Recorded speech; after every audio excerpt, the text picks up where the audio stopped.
after this talk to share your tips. Take it away, Tim. Thank you.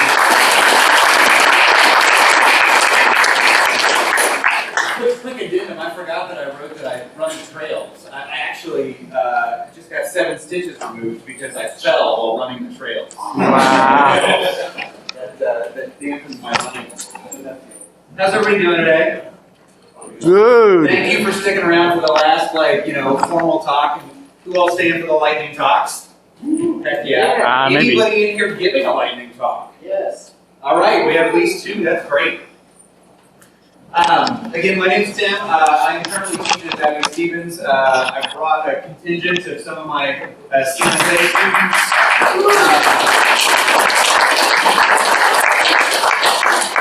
Excellent program, great students. I think all of the students that are here are on the job market, so if you are hiring and need introductions, please let me know. Just started teaching from industry, and I'm kind of trying to pull together some of my industry knowledge to kind of automate what we do in the classroom. For those of you who are coming in late, the QR code does get you to the slide deck. There are some links in the slide deck, so if you're interested, go ahead and pull that up. And if you want to launch a Linux container in the lab environment right now, you can go to this URL. You will need to create an account when you go there. I have disabled email verification to kind of get you in super quick. And you can launch a Linux container in the lab environment while we speak. So where are we going? I want you to walk away with 2 kind of core concepts out of this talk. The first is that, I got that backwards. You're going to see me edit these slides live. Quality does not lead to quantity. Quantity leads to quality.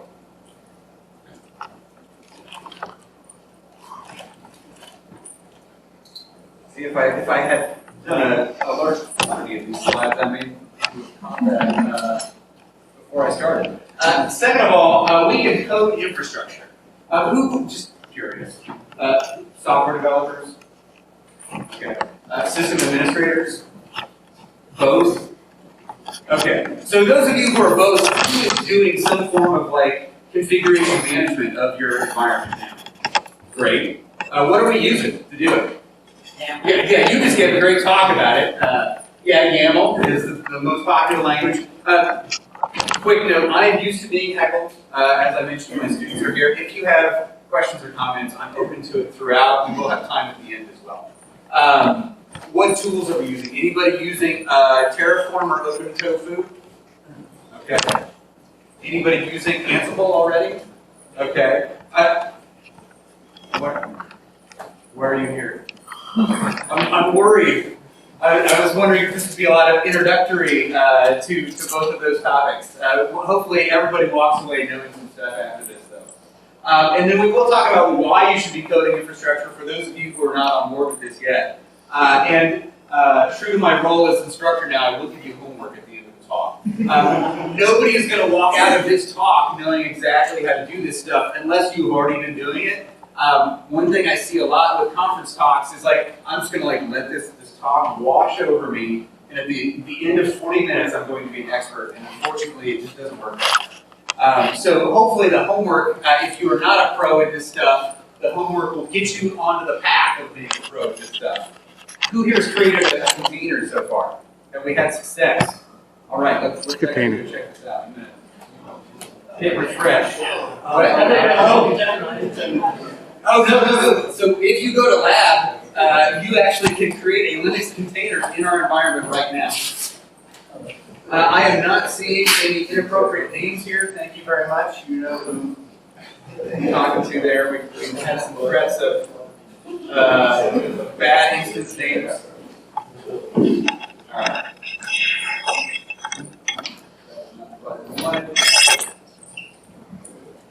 Okay, so a little bit of background context for this. I was actually just talking with Alex about this earlier. We cover a lot of material in the Stevens CNSA program, and it's very convenient for me to be able to kind of create lab environments for my students so that A, they're not running on their own machines, they're running it in like our data center, so that I have easy access to grade them.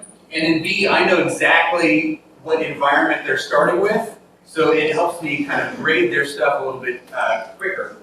And then the students have found out that like if they truly screw things up, it's then very easy for me to like delete their environment and recreate it, so that they can start from a blank slate all over again.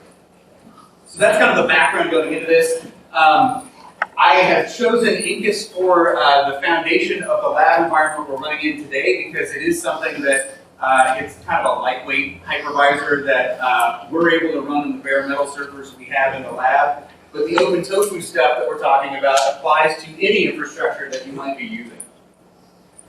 So the first lesson, quantity leads to quality. Does this seem counterintuitive to anybody? Okay.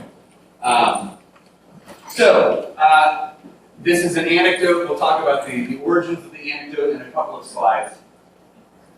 On the first day of a pottery class, the class is divided into two halves of the room. One half of the room is the quantity group. They will be graded solely on the weight of the pots that they throw throughout the course of the class. And then the other half of the room is the quality group. They will only be graded on one pot that they choose to submit as their final project.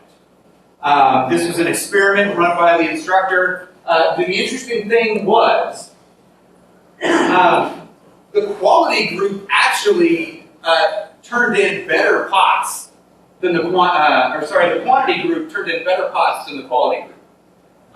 You might think, all right, I'm just going to pour my heart and soul into this one perfect pot. And it's going to be great, and I'm going to get an A+ on it. The quantity group, they just made pot after pot after pot after pot because they were getting graded. Basically, if they turned in, I think it was 50 pounds worth of pots, they got an A. Didn't matter how good or bad, as long as it was 50 pounds, they got an A.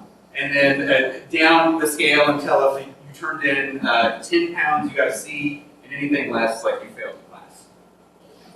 And so, it is counterintuitive that the quantity turns into quality, but because they spent so much time practicing, they were able to then make a better, higher quality pot. This is a bit apocryphal. I learned about this from this author, Austin Kleon. He has a great blog, and all of his books are great as well. Highly recommend them. He was reviewing this Art and Fear book, observations on the perils and rewards of art making.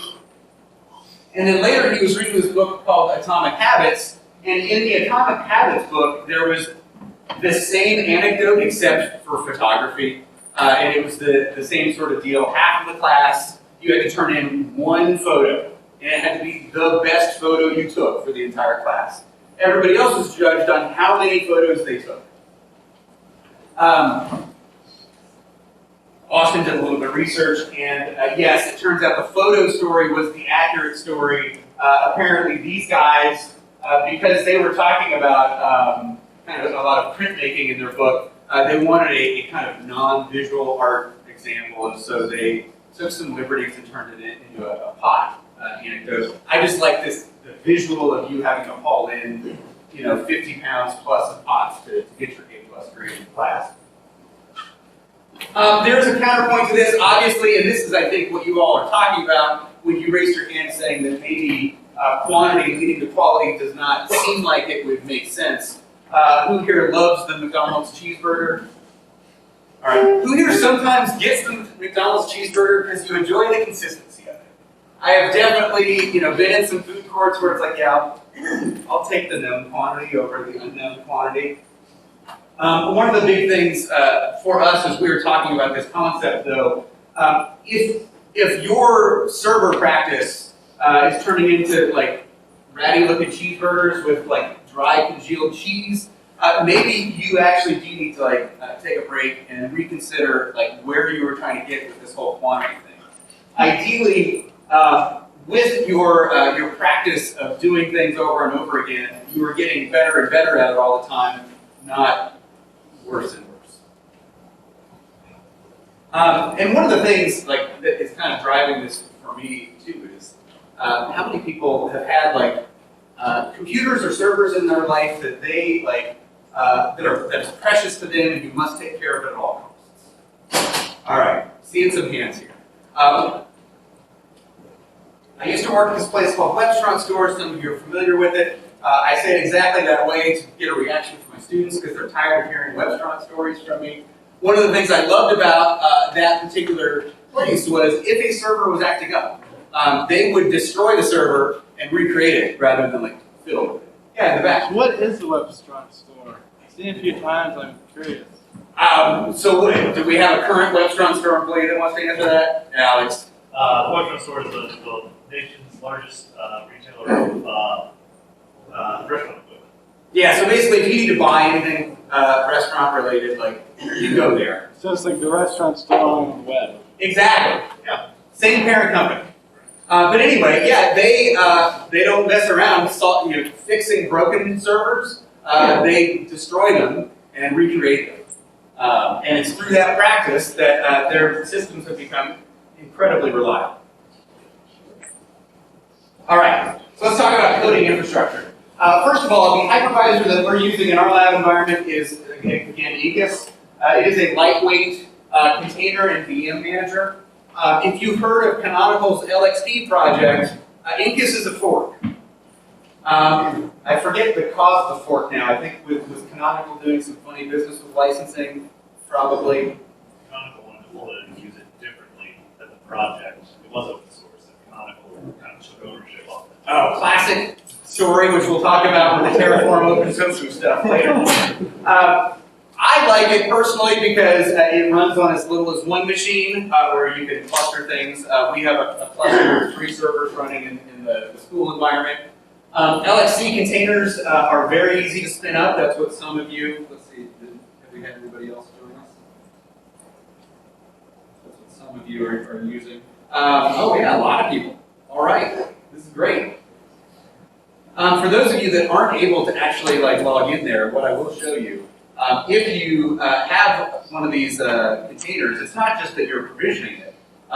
You can actually get a live shell in it in the browser as well.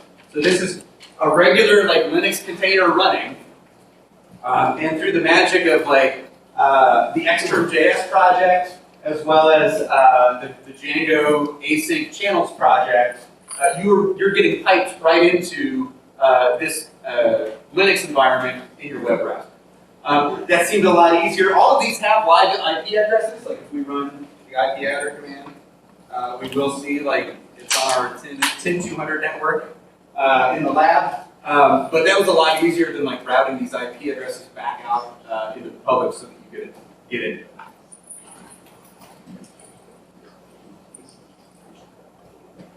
KVM virtual machines also run on the LC environment. So if you are new here stuck running Windows, sorry for your loss. You're able to run those inside of an Incus environment as well. Now we use the word containers. Containers is an overloaded word in computing, and we are specifically talking about LXC containers when we're talking about running things in Incus. Most folks probably, when they hear containers, they're thinking of Docker containers. Notice the first line here is the same for both. It's basically we're doing some Linux namespace magic to segregate one subset of processes from the rest of the system. In an LXC container, the images are often based on operating systems. So you've got a Debian image or a CentOS image. There's even in the public repo. Is anybody here old enough that their first Linux distro was Slackware? Yeah. All right. There is a Slackware 15 in the Linux containers repo. On the other side, Docker containers are often based on applications or languages. You are typically running one process in your Docker container, or maybe a couple processes that are all related to one application. The LXC containers very much look like regular Linux systems, with a bit of nesting on top of your LXC containers as well. But for the most part, it looks and feels like a virtual machine without all of the overhead of a virtual machine. So again, in the context of our classroom environment, this gives the students something that feels like a regular Linux VM, except it launches super fast, we're able to inject configuration into it so that they can get into it right away without the overhead of running a regular virtual machine. Any questions or comments so far? Does anybody know what cloud it is? All right, quick 20-second overview. You in the green.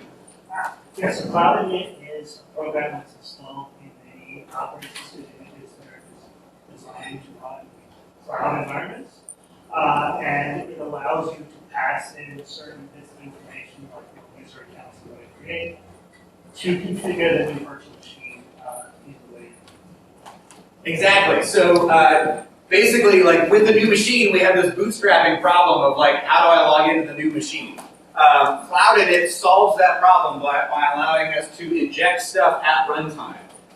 So again, this is a canonical project, and basically, like through any number of providers, we were able to take a bit of YAML. To Jonathan's point, that is the lingua franca of DevOps is YAML. We're all YAML engineers at the end of the day. And whether it is through like an AWS metadata server or like attaching it as a disk, you are able to provide this cloud config bit of file into the operating system. When the operating system boots, it looks for the cloud config through all of the configuration mechanisms it has available, hopefully finds it.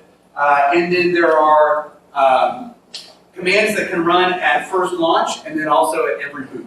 So some things you only want to have happen once, so they only run on first boot. Everything else, every time the machine boots up, it reruns through that cloud config.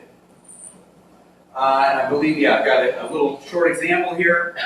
So this is one where in this cloud config, we are setting an apt proxy, so we're then able to pull all of our packages from a proxy server running internally.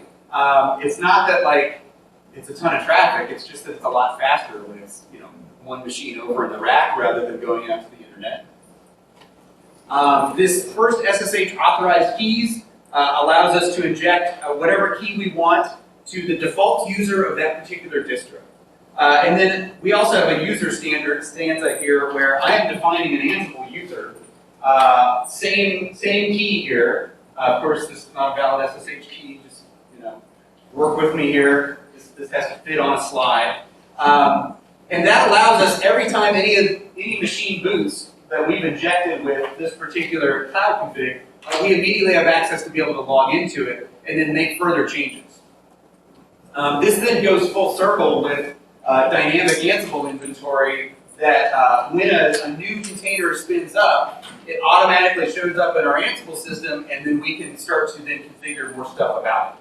I tend to keep the cloud configs relatively short and then inject more configuration after boot time. Real quick, ISOs versus cloud images. Who here has installed Linux from a thumb drive? All right, that's awesome. I hope you don't have to do it all the time, though, because like that takes a lot of time.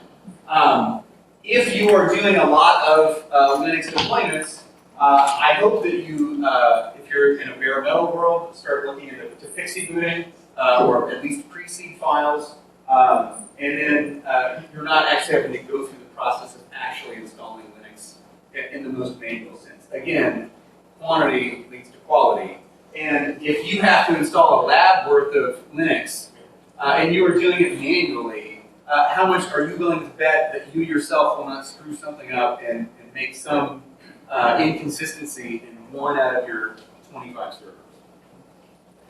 When we talk about the cloud images, most distros prepare cloud images. I assume, has everybody here launched a VM in the cloud? Okay, for those of you that haven't, highly recommend doing it. That's one of your homework assignments. Most distro vendors will provide cloud images. I have a link here to the Debian cloud images. If we dig into this, I'll make this bigger so you can actually read it. It mentions, they are in the AWS and Azure marketplaces. Somewhere down here, yeah, we can go to Bookworm. We can actually go and see their latest image. They have them configured specifically for a variety of cloud vendors. There's also generic cloud images that you can download and run on your own KVM-based hypervisor, like right now. Notice that a lot of these are like pretty small, a couple hundred megabytes. So very stripped down, but that makes them quick to download and quick to launch. Incus comes with a number of upstream images pre-configured in their servers. So I gave us a command here that we can run. Let's hop over to the shell.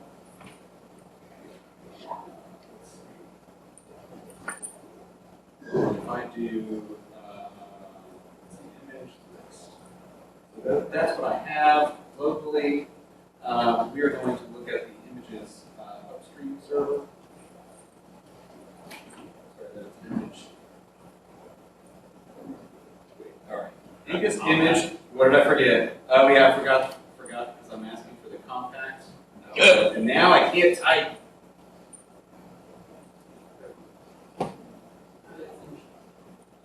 There we go. I have made the text really big so you can see it. Unfortunately, that makes it a little bit hard to read what's going on. But if we say grep for Debian, can you tell what my favorite Linux distro is? Debian? Good for Ubuntu. We can see we've got a number of options here. Let's actually just get a count on that real quick. So there are 40 upstream Debian images that are just ready to go for you to be able to download into your environment.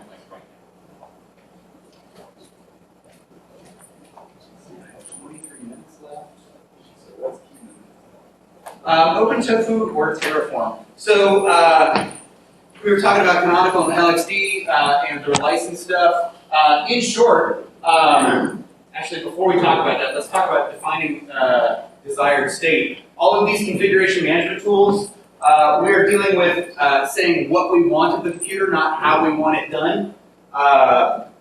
And basically that allows us to run our configuration management scripts over and over and over again without having stuff get overwritten. So OpenTofu is approximately Terraform. HashiCorp did a tremendous job. They made Terraform. They helped a ton of providers on board and get plugins written so that Terraform would work with all of those providers. They had a ton of goodwill built up. And then they changed to a business use license. And the community was like, no, like that's not the play. And almost immediately, OpenTofu was forked. It is still an open source license, and the community has maintained it. They have not promised to maintain Terraform compatibility over the long haul because they may choose to add new features that aren't in Terraform. I did want to talk about two fancy computer science words as well. So when we talk about configuration management tools, that gives us two things. Immutability. So ideally we have these systems that cannot be changed once they are deployed and configured. And then the other thing is idempotence. So when we talk about being able to rerun our configuration management, we should be able to run it all day, every day, and not overwrite any of our changes. So those are your two $10 fancy computer science words of the day if you didn't already know. There's a quiz later. When we talk about OpenTofu, there's several building blocks. One is the language. It's not the language I love, but it is a language. And the nice thing is, it is a language that works across all of the infrastructure providers you might need to use. Whereas if you're using like AWS CloudFormation, that only works on AWS. So even though I do not like the OpenTofu language, I do recommend you use it to configure some of this infrastructure. There is a registry with a ton of plugins available.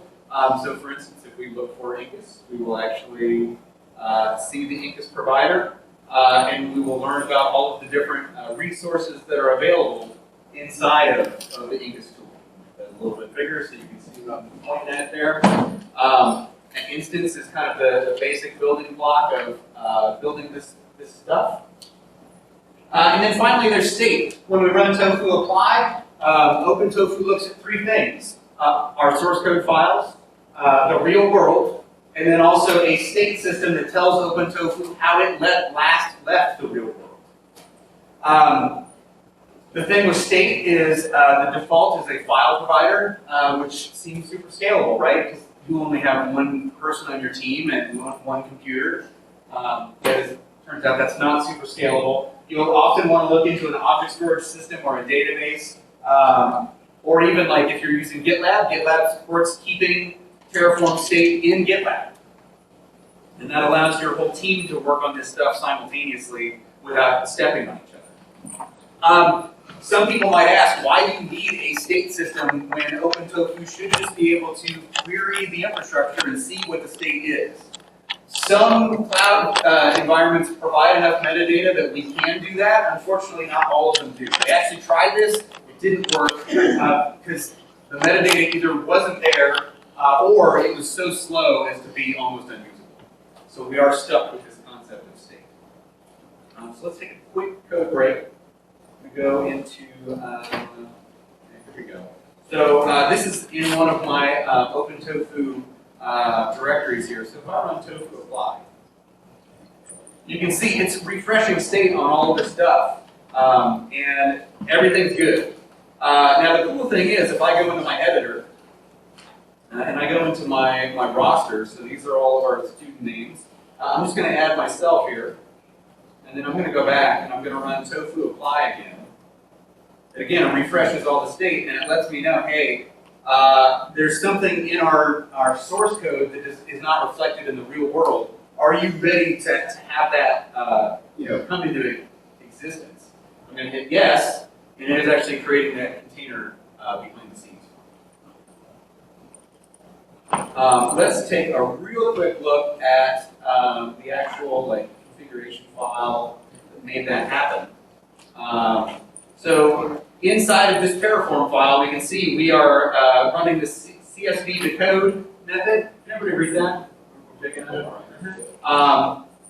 This is another instance that we're created for we're using doing Jupyter notebooks. But then we're able to iterate over everybody in that roster and make new containers for them. So that they all are named after each of the students. And then if we had a student leave the program or something, it's as easy as deleting that user from the roster and then rerunning. So I'm going to actually go delete myself. We'll go back over here. We'll run tofu apply again. And it's saying, hey, Freund is not in the list anymore. We're going to destroy it. Are you okay with that? And I am. So now my container can be deleted. Any questions over that so far? Oh, yep. If somebody were using one of the instances that you get applied, would they experience the emotions? They would not. So, when we ran the apply, basically all of the instances that were already up and running, OpenTofu was like, yeah, I think they're supposed to be there, and they're there, so I don't need to touch it. Cool. Now, if I was logged into my instance that was just deleted, it's a different story. Next talk, let's talk about Ansible, or Puppet, or This is where we're getting into my personal opinion territory. I think that OpenTofu is great at defining the big chunks of infrastructure. It's not as great at defining what you want to have happen on individual systems, at a very granular level. And I have, personally chosen to use Ansible as my automation platform of choice there. A, I like Python. B, most of the things I need to work with, have SSH. And it's easy to extend in Python.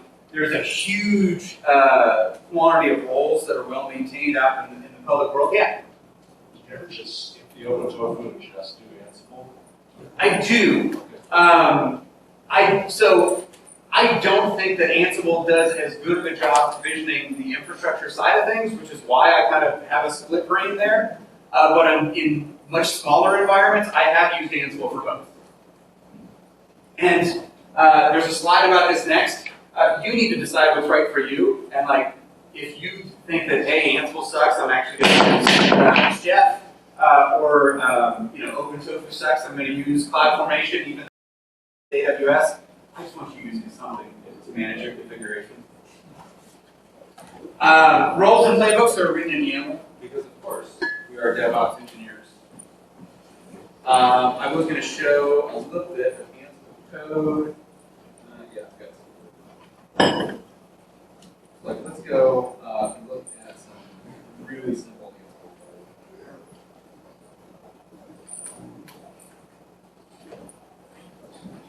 I actually have an example repository up. You will see a link to this in the resources. This is kind of an example of a site.yaml file that will then apply a site administrator's role. So like, let's go check out that role. The way I kind of organize my repos is there's a roles directory, and then an internal directory, and then all of my internal roles are here. And there's a main.yaml.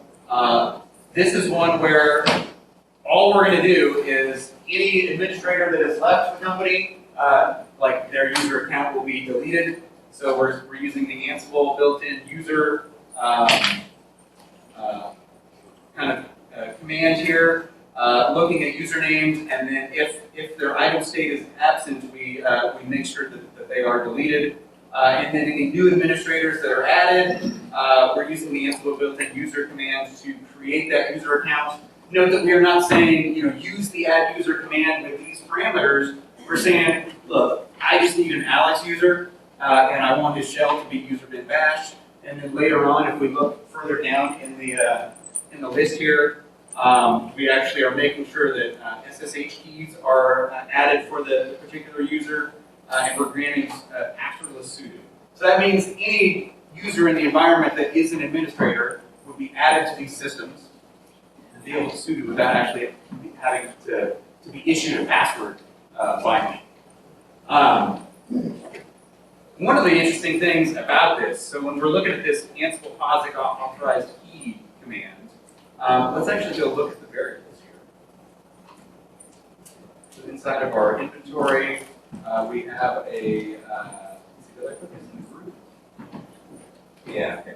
So we have a site administrator variable. I just have myself in it right now. And notice the key location. GitHub.com, my username.keys. Who here uses GitHub? Does anybody use passwords to log into their GitHub account when they're doing commits? Everybody's using SSH keys, right? Okay. So the cool thing is, if you go here, so whatever username you have and append .keys, those are all my public keys. Does this freak anybody out? Like, oh my God, Tim just showed us all of his public keys. Okay. If you are secretly freaked out by that and you're not willing to admit it in front of the group, please talk to me later. We'll talk you through it. But this is a great low-fi way for me to get all of my students inject their SSH keys into a lab environment. If you're working in a big enterprise, you might have some sort of LDAP system or some other form of enterprise authentication system that will allow you to do this. This is great for us. And if you're doing a home lab, if you were doing a home lab and you want to run LDAP enterprise authentication, that's awesome. I'm very proud for you. I don't want to do that in my house.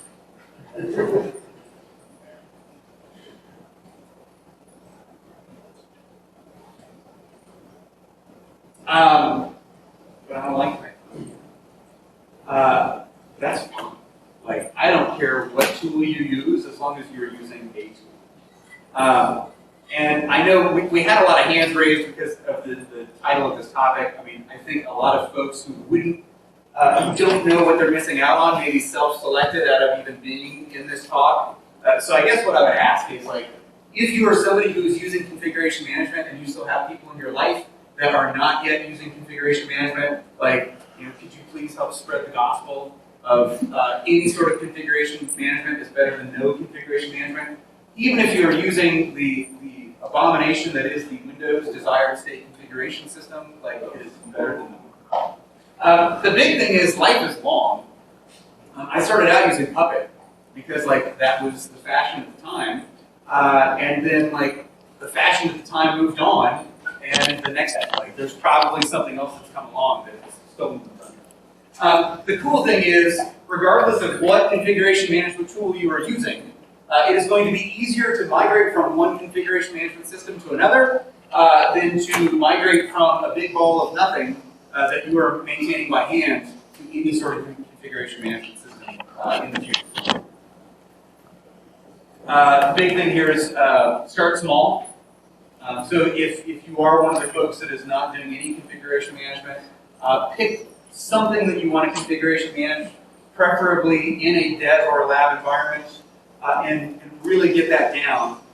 What I don't want to hear about you doing is configure something and then like go tweak it by hand. Has anybody?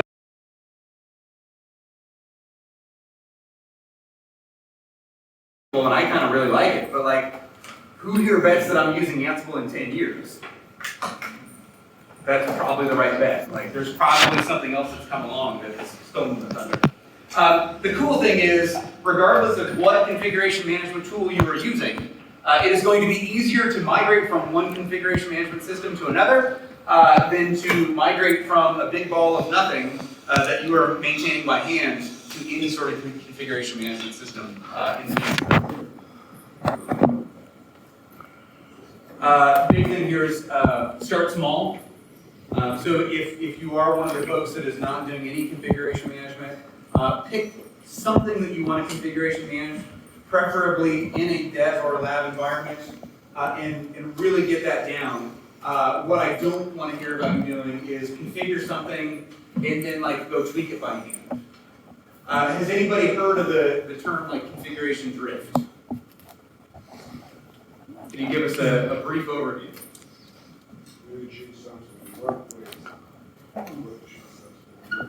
Yep. Yeah, so like if you run your config management script and you're like, yeah, that is 99% good, but I'm just gonna go change the last 1% because like, you know, that's tough to figure out how to do inside of Ansible. That's cool until you then rerun the Ansible playbook and it resets.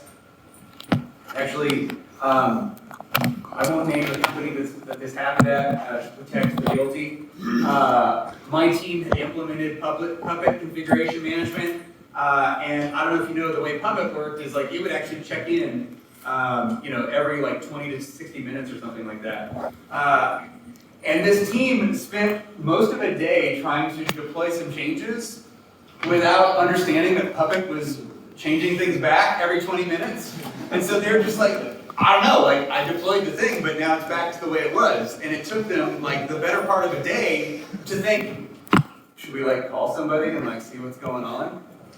The part that, this is where I'm one of the guilty ones, they're like, could you just turn off the configuration management for right now? And it's like, I would like to murder you, but yes, like we will do it as long as we revisit this on Monday, because this was like late on a Saturday night sort of. So whatever you do, like do it all. You are not going to be able to configuration manage everything all at once out of the gate. Pick something you want to do it all the way, and don't kill yourself with configuration drift. All right. One last thing, I want to talk about custom codes. Like, let's say that like configuration management is cool, but you want to do something weird, like offer up a web interface where folks are able to like dynamically create Linux containers during a live presentation, and like, you know, Puppet and Terraform don't necessarily let you do that. If you're a software developer, whatever you want to do, you can do it with code. The stuff that I was doing was with this PyLXD library. This actually is published by Canonical, but it works against the Incus fork of LXD, Incus. And we can write code. So I actually have, let's see, do I have it open? Yeah, the demo client. So this is a handful of lines of code that basically I got to do some cert stuff because we have internally signed certs. But the meat of it is we create a client and then we can like interact with our environment live. So I think I actually have. Yeah, here we go. So I will restart this. If I run Python demo client, you can embed an IPython dynamic interpreter inside of any Python program. That's what we've done here. So like I actually have a client object, and if I do client.instances.all, we will get all of our instances. We can pick, let's say the last one in the list, and we can get its name. So test server 1. So if we come over here, do we have a test server 1?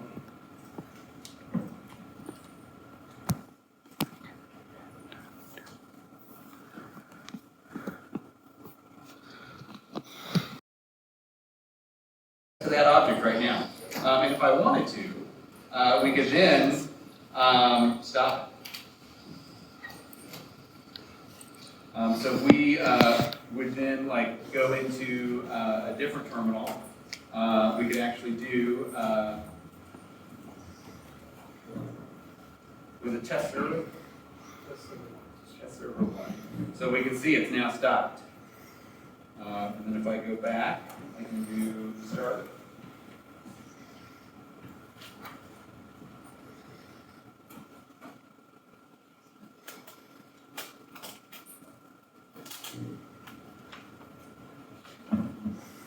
Now you're back running again with the 10, 214, 136 IP address. So, would I deploy this system in production? Like, no, I'm actually going to delete all your containers as soon as this talk is over because like I don't trust you that much.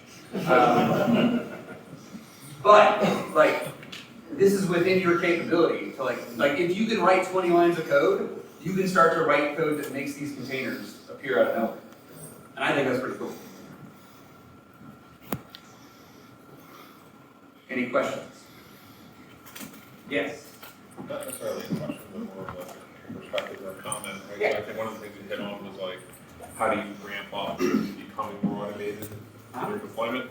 An interesting approach can be to automate your governance first.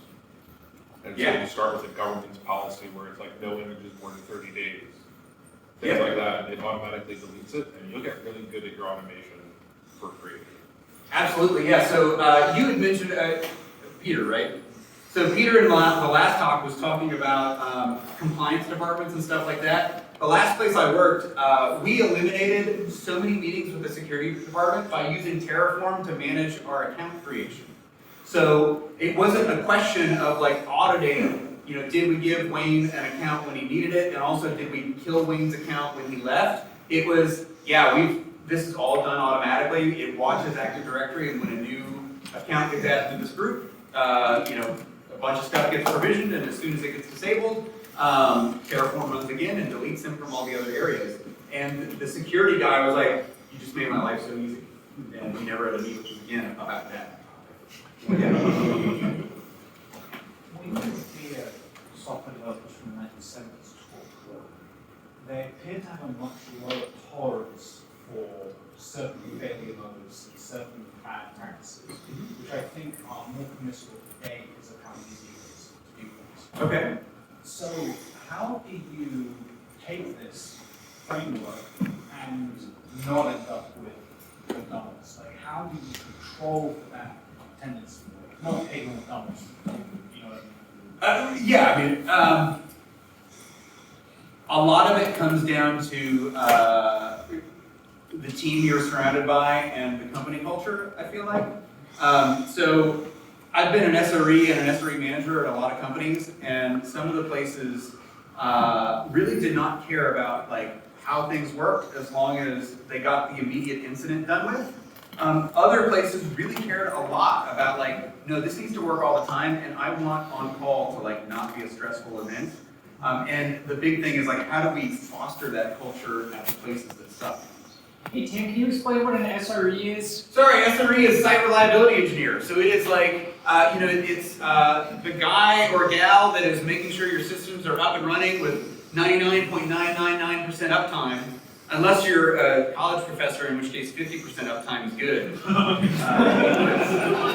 like, you guys are great, but I've never seen you in the lab at like 4 in the morning, So that is a huge, like, how do we get humans to care? And if we could crack that nut, like, we would all be rich. Well said. Is there a drift report you can build to watch out for that manual configuration drift? Yes, so when you run Ansible, I forget the flag. Does any Ansible experts remember, like, it can tell you when things are, when it would change stuff? Dry run? Dry run. Yeah. It will catch chip if somebody's modifying something that's not part of it. That's true too, yes. Because it only knows about the things it knows about. Yeah. Now, if you want to go hard mode, I've never had the gumption to do this at any company I've worked at. I would love to get to the point where like you have logins tracked, and if somebody logs into a system, that system gets marked as tainted and set for like deletion and recreation. Because then you can't trust like what's on it anymore. Because someone touched it. Yeah. Yeah, exactly. I always confess that whenever I use Ansible, I always get annoyed by how clunky it feels to work and figure through it as opposed to just trying to file in place. Do you have any suggestions for how to make it less annoying? Every config management system is a little bit more annoying than just like going on there, putting on your cowboy hat and writing some bash. It's mostly like, I'm comforted by the fact that this is a repeatable process that like I can put on autopilot, and I don't have to be the guy at 3 in the morning that is remembering the bash that I wrote to hand configure something a long time ago. So I was gonna say, a lot of times what I do is I'll just deploy my local machine or look at that environment and then SSH into it. You know, if I just want to get that rapid fire back. Yeah, and that's a good point. So there's an iterative process where, like, when I'm first writing my Ansible playbook, I often am just ad hoc running commands and figuring out what works, and then backing that into an Ansible playbook. Yeah. So you touched on this a little bit about storage and things Yeah. in the cloud pipeline. How would you configure like persistent storage in a system that's designed to be spun up and spun down like this? So like with OpenTofu, like you're defining a set of configurations for like a machine that you're running. Yep. Ansible, you're defining how the machine is going to behave. But how do you make sure that that machine knows that the hard drive that's associated with the specific data is still there? I'm having difficulty raising the question. Yeah, this, oh gosh, I'm channeling a math professor right now. I gotta leave that exercise to the reader. To the Okay. student. And this is the other killer thing about being an educator is like, I get to delete everything on May 18th and start from scratch. Yeah. But I say that, but I know it is possible to do that. Yeah. So if anybody has killer ideas on that, see the gentleman in the red after the talk. One of the big things too, like if you're running a database, are the backups automated to some sort of persistent object storage such that when you build a new system for that database cluster, it knows to automatically go pull down and get synced up with the cluster in some way. Gotcha. All right. So you're just thinking about the problem a little bit differently than you would work. Yeah. Makes sense. I see you standing up. Am I? Getting for the class. I'm 2 minutes over. I didn't give you homework yet. The homework is in the slides. We have basics homework, level up homework, and advanced homework.